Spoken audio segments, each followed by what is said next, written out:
Now we are going to continue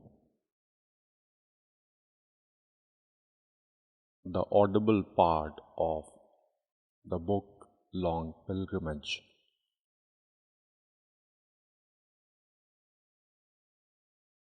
We are now covering the preface of the book,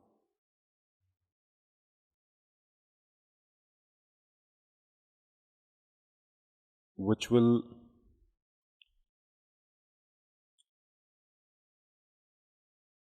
impart you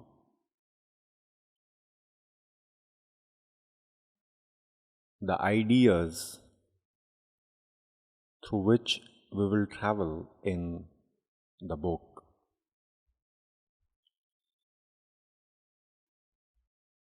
As being told previously, the book contains the valuable content given by a great sage of his time known as the 𝘄𝗶𝗹𝗹.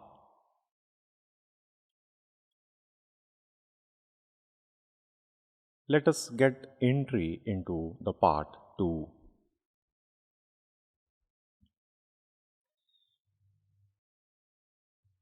The author J.G. Bennett is telling that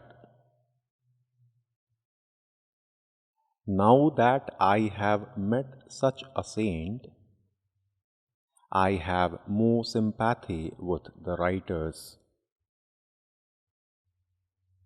I would like myself to be able to summon up the language of a poet to convey the sense of joy, wonder, and deep peace that we felt simply on entering his wood, even before we saw him.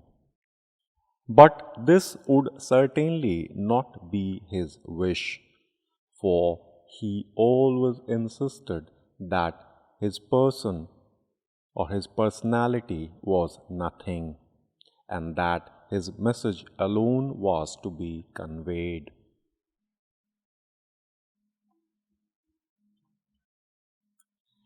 During the last years of his life, he was living near Kathmandu, the capital of Nepal, in a wood dedicated by the government to be used by the holy men, who were free to establish themselves without liability for taxes or other annoyances.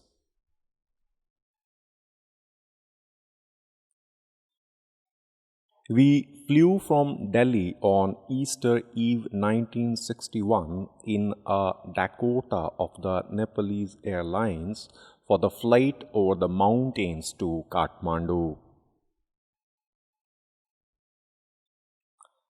It was our first sight of the Himalayas, strangely remote white pinnacles half hidden by high clouds. The mountains that separate the plains of India from the valley of Nepal are almost impassable. One thin road winds back and forth from col to col. I could well understand the perennial failure of the plainsmen to see the dangers threatening from the north, from the vast expanse of Central Asia where so many invasions have been prepared. It is easy to forget what lies beyond the mountains and to look upon India as a self-contained world. We soon landed in the green valley of the Bagmati river to meet two old friends who had been instrumental in making a connection with the 𝘄𝗶𝗹𝗹.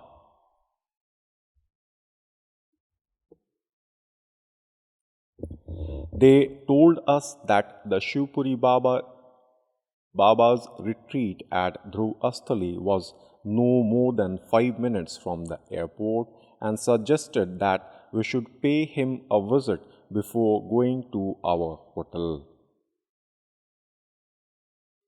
We were tired and uncomfortable after 24 hours flying, but we did not like to miss the chance of seeing him a day earlier than we had expected.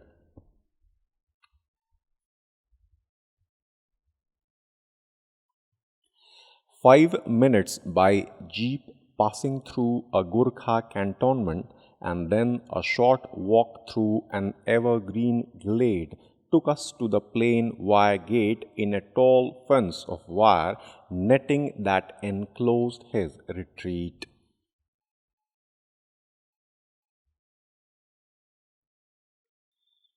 Hermione rattled the gate and, getting no reply, shouted our names. After a few minutes, a slender boy about 12 years old, wearing a white turban, came up the path smiling broadly, unlocked the padlock and bowed us in.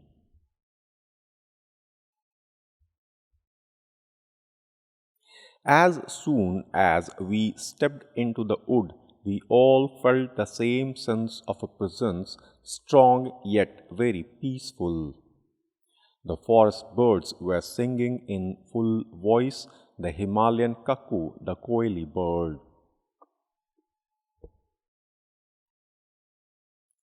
The path wound gently through the trees for about a furlong and led into a clearing, in the midst of which stood a single-roomed wooden hut enclosed in new brick walls, built recently, as we learned. It was built to protect the frail old man from the severe Himalayan winter. The earth was smooth, evidently swept clean a few hours before. There were small beds of flowers, inconspicuous but very tidy. The whole place showed the loving care that Indians bestow upon places where there are shrines or temples of special sanctity.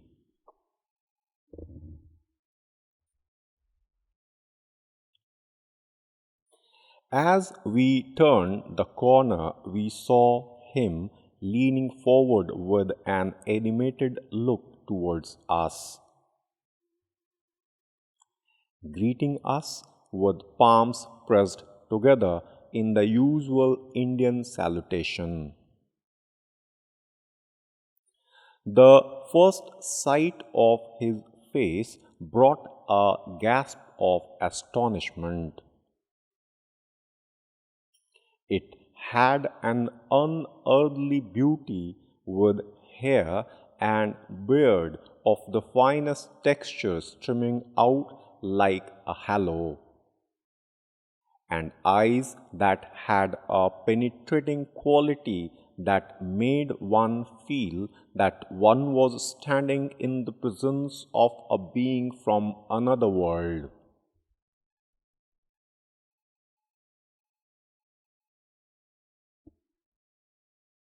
And yet the 𝘂𝗶𝗹𝗹 was wholly without the demeanor one might expect from a holy man.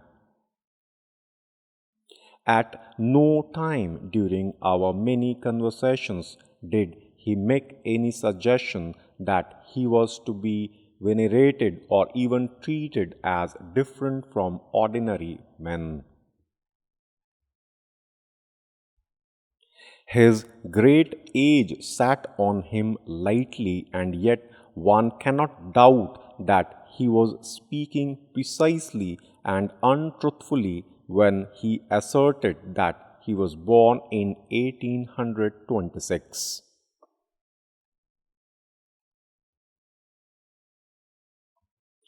I have met several truly remarkable men in my life, but none who so evidently belonged to a world different from ours. So far from finding his great age hard to credit, I found myself wondering if he might not be even older than he said, as old as the local inhabitants believed him to be.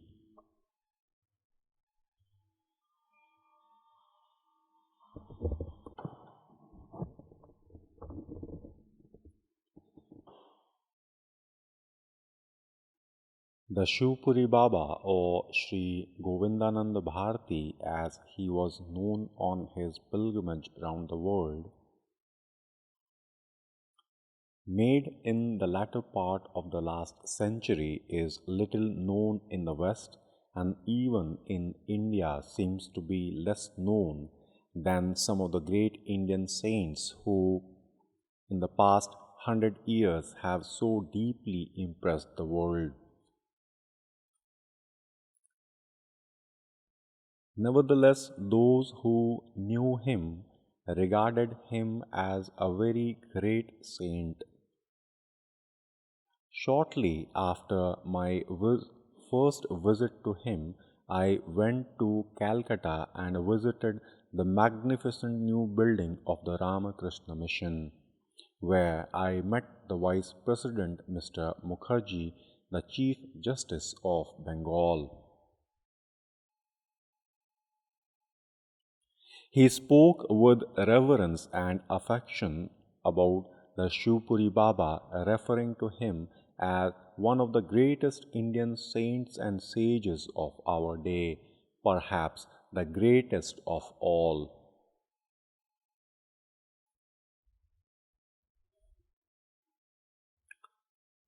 Books on yoga for Western readers tend to a proliferation of Sanskrit terms which, for lack of clear interpretation, tend more to confuse than to enlighten the reader.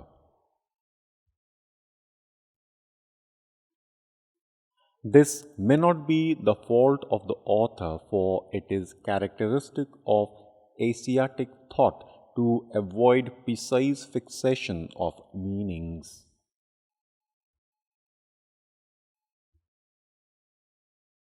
Moreover, Sanskrit is the oldest language still in course of development.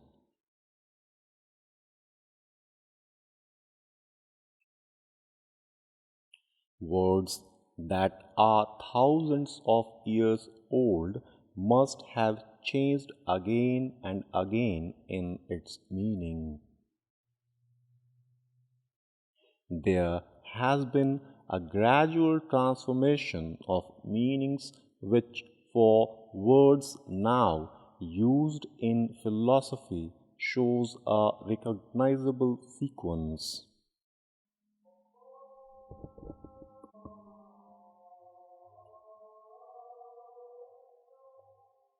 At first, natural objects inspired religious acts and words became fixed in ritual formula.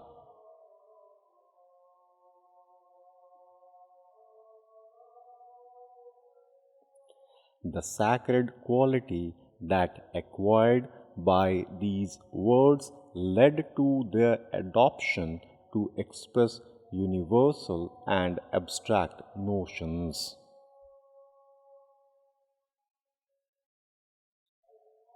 The conviction that the world is mirrored in man suggested psychological interpretations.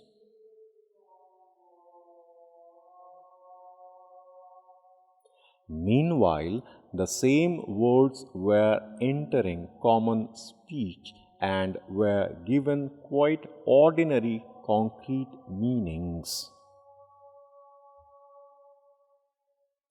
Writings that made an extraordinary appeal both to the common people and to the learned, such as the Bhagavad Gita, fixed once and for all certain meanings that were probably generally understood at the time they were composed, but are now obscure to some extent.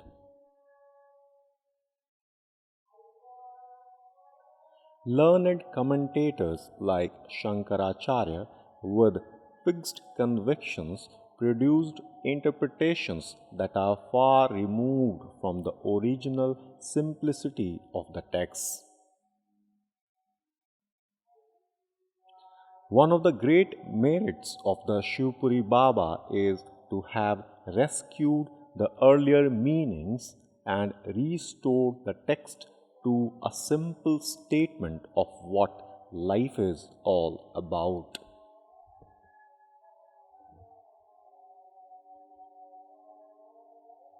I would have preferred to eliminate all Sanskrit technical terms, but as he used them himself so freely, I could not do so without distorting his utterance.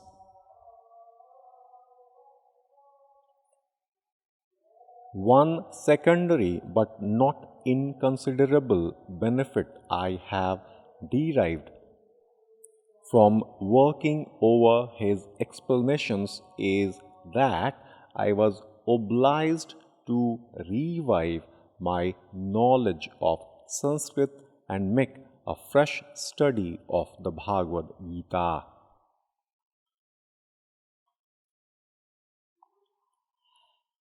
This has been a wonderful experience. I have seen more in the celestial song than I ever gazed, and I can understand why the 𝘄𝗶𝗹𝗹 said that the Gita alone can furnish us with a sufficient guide for all the problems of our lives.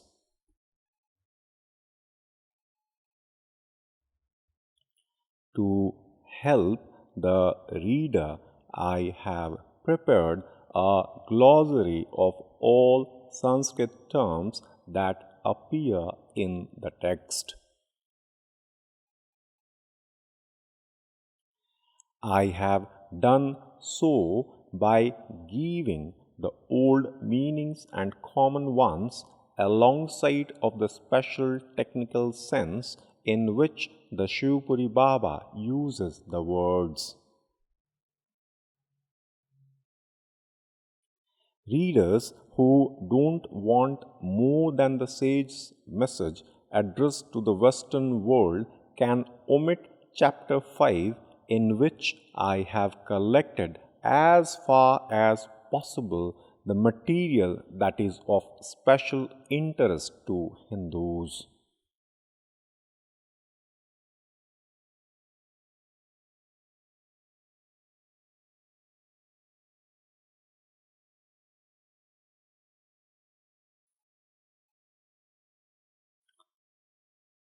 It has been impossible to achieve the unity of treatment I would have wished, for the reason that the 𝘄𝗶𝗹𝗹 spoke differently according to the formation and understanding of his interlocutor. To Thakur Lal, steeped in the wisdom of the Bhagavad Gita, he spoke the language of the Gita.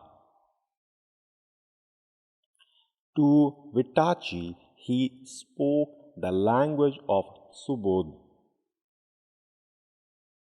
To the followers of Gurdjieff, he spoke in such a way that several believed him to have been one of Gurdjieff's teachers. And to Radhakrishnan, the President of India, he spoke one sentence, and that was all he needed. To me, he said things that integrated and illuminated the myriad ideas and experiences of a lifetime.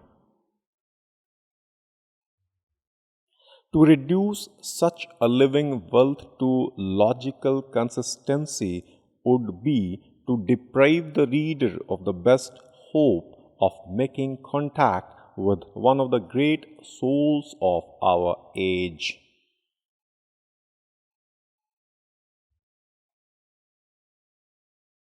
It is strange that a man of such immense wisdom and spiritual power could have remained relatively little known in a world so much in need of a teaching simple, practical, and accessible to men of all faiths or no faith. A teaching that can be followed without the slightest compromise with our own religious convictions and social duties. If this book can bring even a few to the realization that swadharma, right living, can mean the same for a Christian, a Jew, or a Muslim, or a Buddhist as it does for a Hindu, then I shall have made a small contribution to the greatest of all tasks of our day, the spiritual reunion of mankind.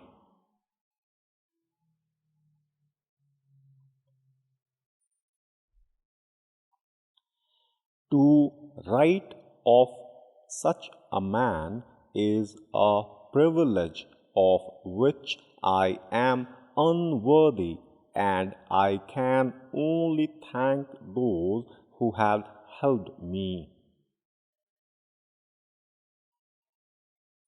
Mr. Thakurlal Manandhar is more than a helper, and I am indebted to him and his son Girdharilal Manandhar for most of the photographs. Mrs. Marjorie von Harter had kindly allowed me to use a photograph she took in 1962. I must also thank those friends who, by relieving me of part of the financial burden, made my 2 visits to Nepal possible.